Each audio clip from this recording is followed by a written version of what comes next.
So you look into all great masters, highest masters,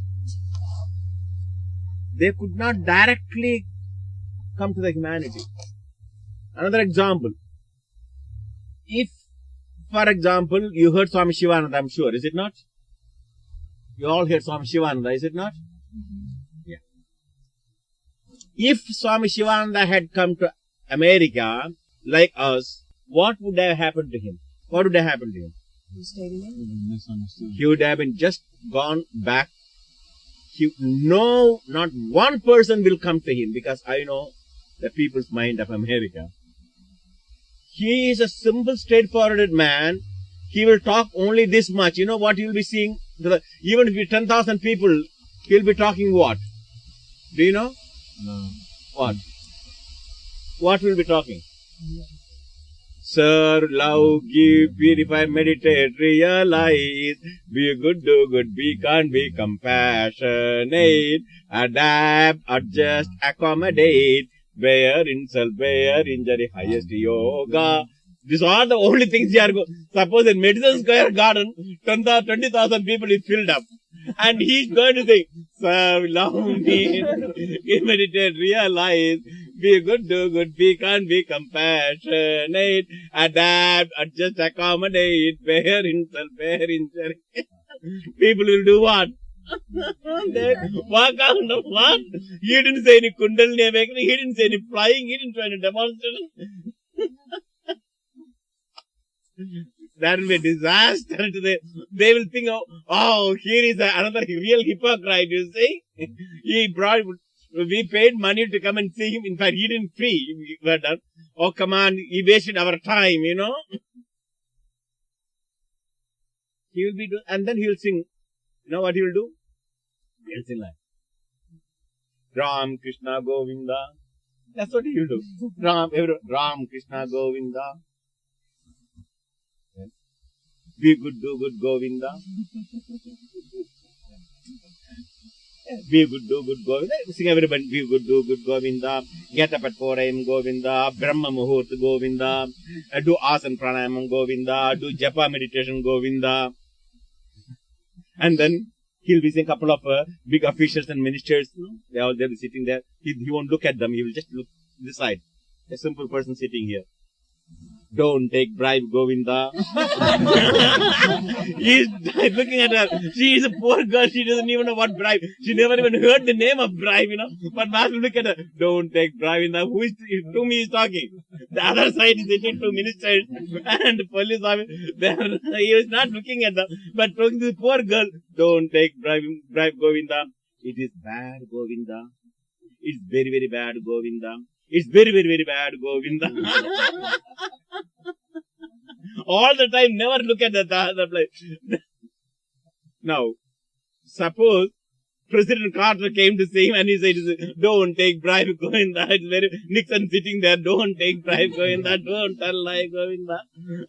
What he will do? He'll walk out. That's the truth. And moreover, Master also camouflage. In India, it is a custom. People also gullible, but they're at least there. We can understand their stupidity. They are uneducated and illiterate. They're born religious feelings and so forth. So they heard there is a great Mahatma. Mahatma, you know what is meaning Mahatma? A great soul, a great God-realized soul, Swami Vishnudevananda. His name is known everybody. So they come to Rishikesh for pilgrimage. And naturally the pilgrim path goes through our ashram, center of the ashram. The main highway goes through the center of the ashram. One side is the hill, just like that. The top main ashram is there. And then the road. And then bottom is the Ganges. Until the Ganges bank, our ashram is there, including Master's cottages at the banks of the Ganges. So the ashram is divided by the highway, just like that in the center. Not highway, big highway. But that's the main, only one route to Himalayas. So upside is the main ashram and downside is the half the ashram. So when the people heard that Master Swami Sivananda, great God-realized soul, my God, to see a God-realized soul on their pilgrimage is the greatest thing on their life. And so Master has got his office just this side of the road, just on the main side of the road. He comes from his cottage at 9 o'clock and he'll be there till 11 o'clock. Typing letters and dictating letters to the students and disciples. And the ashram, the Master's office is a small, large hall. Not very long. About 10 Swamis sitting on either side in a small, tiny, on the ground, and there's a small platform for their typewriters. And there's some books there, and this one. Master at the very end has got his chair, not all this type of chair, a real chair, sofa, and a big table. And he's got Parker fountain and a glass, gold-rimmed glass, and few bags, and lots of letters. And in front, disciples were not sitting and meditating on Om Japa Japa Om Namah. What they are doing? They are typing. And that also they are talking in which language? English. And these pilgrims heard there is a great Swami Mahatma, Swami Sivananda. It is his ashram. Everyone has to pass through our ashram because they cannot go to Upper Himalayas without going through our ashram, you see. So the main road is divided, as I mentioned. It is just like, imagine, that's the road, and this side is the ashram, that's the road, and the main highway is just that, exactly as big as that, little bigger, slightly bigger than that. And so everyone who comes that way, so suppose I am sitting here, they will just want to see a great Mahatma, they want to visit. So they come. And when they come inside, these pilgrims, they all have heard about Mahatmas. Generally, Mahatmas sit in which way? They'll be sitting on cross legs, and they will have a tiger skin or deer skin, and the disciples will be sitting. And they'll have garlands and flowers and incense burning and lamps, just like a temple-like atmosphere. And the teacher will be sitting with the turbans and beard and this and that, and with a special gaddi. This show business they create, good or bad, I don't know. These people expect to see a Mahatma in this particular condition and way. That's what their idea. No other Mahatma they ever heard sitting in a sofa. Or as soon as they get inside, they got a shock. First shock. But the first shock is there is no tiger skin, no deer skin, no disciples to fan him. There are no incense and lamps burning. But instead of, you saw a fat man sitting on a big sofa in front of a big table and typing and signing and dictating letters. And the disciples, instead of meditating what they saw, they were all typing. And Master is talking in English because in India so many languages, you see. English is the only common language we can communicate. And so he is talking to English to his disciples answering in English. And all his books are in English. Though he is born in Tamil Nadu, all us educated people in India, they only can understand English or read or write. Our local languages, we know a little bit, our mother tongue. But we can't express it. So many languages in India, 400 major dialects and 14 major languages. So what language we can, and English has done one thing, it become universal for Indian at least. So we'll be talking in English. And these people, when they saw the fat Swamiji with a big overcoat sitting, what happened to their whole idea? Finished. There's no more for them holiness. It's finished. Everything is, but now they don't want to just to walk out, it looks very impolite. So they are caught. And there will be few people, about 20 or 30, they will come and sit. So Master immediately, first thing, he'll call Swami Vishnudevananda, please bring books.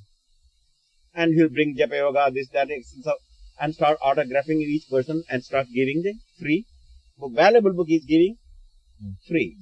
By that time, 1 or 2 educated professors will be there or engineers will be there. They will, because now they are educated too, they will ask a question. Swamiji, can you discuss a little bit about yoga? Yes, what can I do? Do you know what do you mean by Brahman, God? Have you seen God? And can we see God? Such 2 questions. So they are asking questions. What is Brahman? Who is God? And where is God? Can we see or can we reach? As they are asking these questions, Master took his glass and put the glass like that. He looked at it. Brahman. Oh, by the way, So he's asking the question. By the way, he's asking the question, no? And what is it? Do you like tea or coffee? Which you prefer? Hey, Vishnu Swami, come on, bring a hot coffee or tea. Which you prefer, tea or coffee? First of all, tea and coffee is very costly in India. And here Swamiji is asking whether you like a tea or coffee, which you prefer. Swamiji, I like coffee. Vishnu Swami, bring hot coffee to him. No. Do you like cookies? Hey, bring ginger cookies to him.